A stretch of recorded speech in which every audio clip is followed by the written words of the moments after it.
Matagumpay na nagtapos ang 28th French Film Festival sa bansa kung saan pinatunayan nito ang matibay na ugnayang pangkultura sa pagitan ng Pilipinas at France. Si Gianna Llanes sa balita.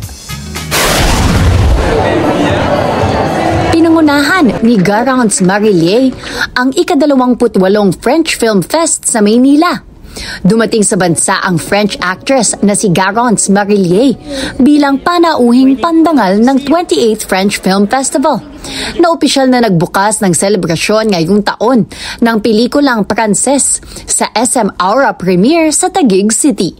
Ang Film Fest ay inorganisa ng Embassy of France to the Philippines and Micronesia sa pangunguna ni Ambassador Marie Fontanelle, katuwangang SM Supermalls. Sinimulan ang selebrasyon sa isang press welcome para kay Marillier na sinundan ng isang gala screening ng Couture, ang kanyang pinakabagong pelikula. Si Marillier, na mas kilala sa buong mundo sa kanyang kahanga-hangang pagganap sa Raw, ang nagpahayag ng kanyang kasiyahan at pasasalamat. It's really an honor to be here for the festival. It's when I think about it, it's kind of crazy to see that people know my work even so far away from Paris. So yeah, it's really a crazy feeling, and I couldn't be more grateful about it. Sa Couture na isinulat at idinirect ni Alice Winocourt, ginagampanan ni Marillier ang papel ni Christine, isa sa mga masisipag na kababaihang nagtatrabaho sa likod ng entablado ng Paris Fashion Week.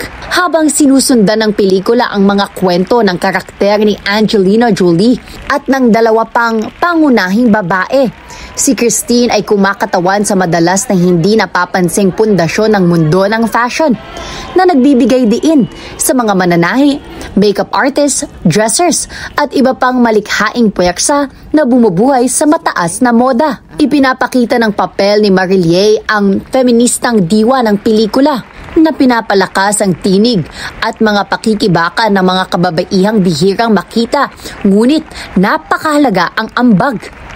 Nagkaroon ng premiere sa buong mundo ang pelikula sa Toronto International Film Festival noong Setyembre 2025 at kalaunan ay naipalabas din sa San Sebastian International Film Festival kung saan pinuri ito sa masalimuot at malalim na paglalarawan sa mga kababaihang humaharap sa mga hamon ng fashion, trabaho at pagkakakilanlan. Nagtapos ang ika-28 French Film Festival nitong linggo, November 30.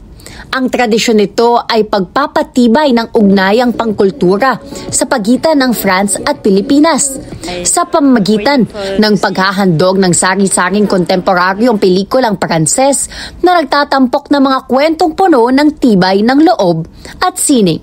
Gianna Llanes para sa Mata ng Agila. Matatag, matapang, matapat.